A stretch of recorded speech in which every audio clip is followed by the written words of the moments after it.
Good morning, everyone. How are you doing today? Good. I'm going to start by asking you some questions so that when you ask me questions later, it's fair. What I'd like you to do, and please let's be proud about it, can I please see who of you have studied something in your life, especially when you were younger? Just put your hand up nice and high for me. Up, up, anything. Okay, now no, up, thank you. Now, I only want you to put your hand down if you are not, so I'm making it complicated, doing what you did when you studied. So if you did what you were studying, keep your hand up. Still doing it today. Wish you weren't doing it anymore?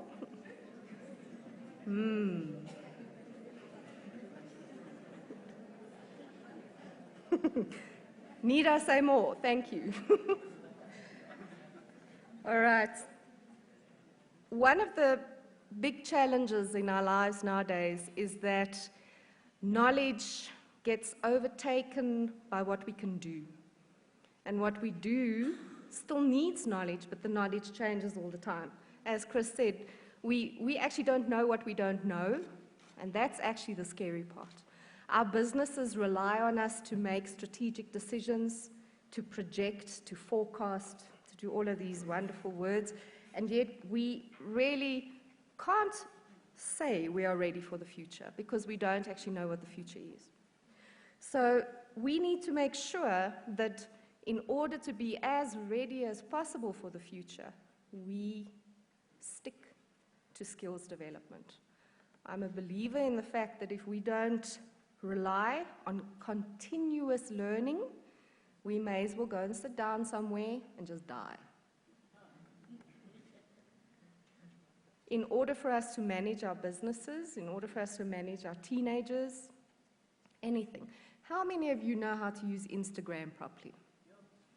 Yeah, there you go. So I'm a great believer in coaching and mentoring, but I always say you need to remember that a coach or a mentor does not have to be older than you. When you're trying to work out your new smartphone, do you really go to your grandfather? If you do, I'd love to hear from you. So I'm going to speak a little bit about work readiness, and I'm skipping through slides here. You're very welcome to get the slides as well. I'd rather talk to you. But we need to understand, and this is a word that's going around a lot, so I get tired of using words that are there, but the fourth industrial revolution is, the concept of continuous change is with us. And if we don't change, we die. If we don't grow, we die. The first millennials entered the workforce in 2004. So many of you have been to conferences like this many times, and there was this big thing about millennials and how we're going to have to get ready for millennials. Remember that? Those millennials are sitting here in this room now. Were we ready for you, by the way? Were we? Oh, there are not many here because they would have answered. So we need to understand that there's a difference between a qualification and being work ready. And unfortunately, a lot of us still believe that the way to greatness and the way to a secure future is to go and study. Sadly, the facts are not with us in that. So most of us were brought up in homes. I was the first graduate in my family, first person to go to university.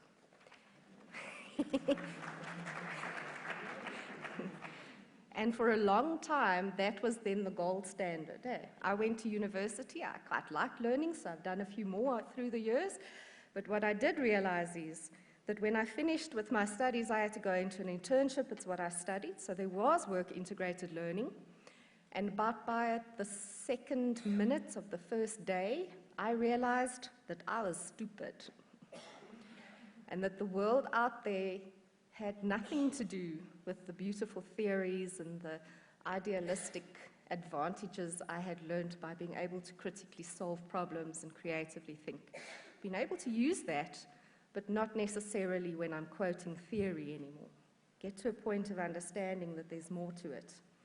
Africa has a dubious statistic connected to the fact that Africa's young people are more likely to have passed through formal education systems than their predecessors.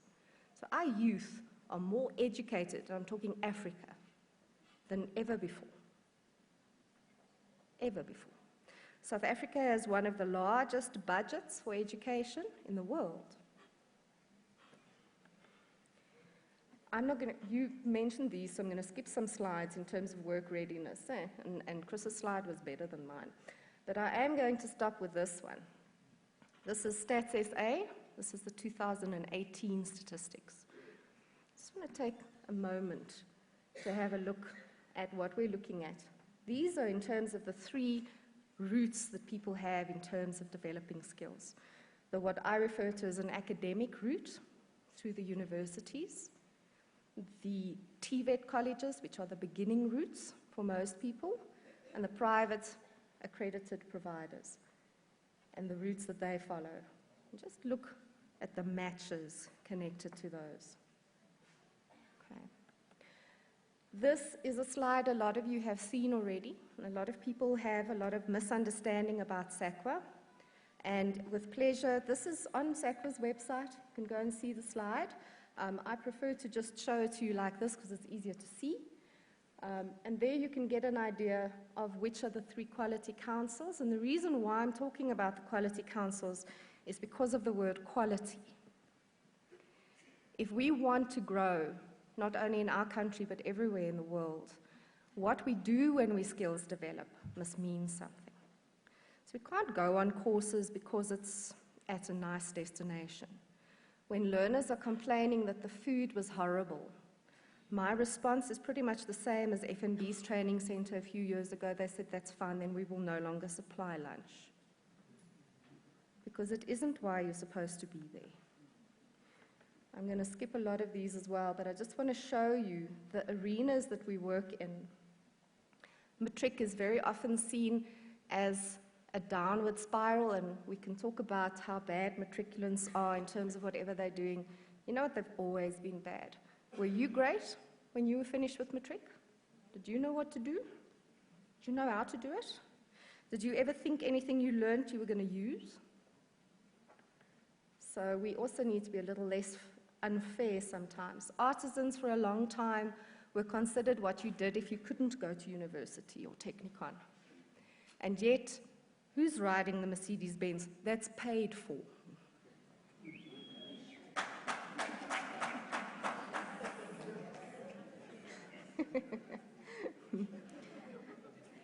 I'm not knocking academics. I like to study, but it's not what pays for your Mercedes, is it? And then we have the QCTO. Lots of fighting, lots of the same bureaucracy, lots of everything. My philosophy is the waves keep changing, so you just change the surfboard, because you still got to surf. Okay? So stop fighting it. Pablo Picasso said, you must learn the rules like a master so that you can break them like an artist. And that's my life motto. So remember, if you go with the flow, what happens to a dead fish? You flush it down the toilet, eh? Okay. We need to look, and this is part of what the previous speaker has spoken about, so I'm going to skip some of those and just go into my favorite model, although I mess it to pieces. You all know the 70-20-10 model. Those of you who've done any kind of education, training, and development will know the model. It's used for budgeting, for training, for skills development. But what you need to remember, the core of that, is that the research shows that 70% of what you know, sitting here, you learned between others, just in time, and when you needed it. Not before and not after. So when we skill people, we have to remember that. We have to design our training plans. We have to design how we interact with our learners so that we meet that need. I want it when I want it. I want it when I need it. And then I'll learn. If you're giving me 3 books and telling me to read it, there are some learners who will learn because they are those kinds of learners. In South Africa, the linguistic intelligence type, in terms of Howard Gardner's testing, 10% of us who learn by what we read, and I'm saying us, but it's not actually me, I don't learn like that either. The majority in South Africa, we learn through interpersonal relationships, through what we're saying to each other, and by what we do. So it makes a difference. So are you employable? I'm going to take you to a scary slide. There's the newest slide in terms of education. So unemployment rates, when you have less than a matric, is still the highest rate of unemployed. Okay? Matric, a little bit as well. But look at the graduates. Look how that statistic, that's a scary statistic. That means that our ideas of you go and study first, and then you go and find a job, we can't say must change, because it's too late to say that. We have to understand that the routes we took 20 years ago no longer work. And if we as the providers of those services and the providers of those employment opportunities don't understand that and stop asking for a degree. Seriously, if you want to employ someone in finance, then at least name the degree if you want the degree. But please, we need to become realistic about the fact that skills are developed on many plateaus, and that what makes one person clever is not a strength of another. Please come and visit us. We are at the stand right across from the main stand, CPT, College of Production Technology. You're welcome to come and talk to us there. These are some of the routes, and I'm going to leave it at that slide, otherwise we're running out of time. So thank you very much for your time. Can I ask one more thing of you, simply just because I like to do it? It gives me a sense of power. Won't you all stand up for me, please? I want you to turn to the person standing next to you, and if there's no one standing next to you, why are you not sitting next to somebody? And just tell them today, I will learn something. Thank you very much.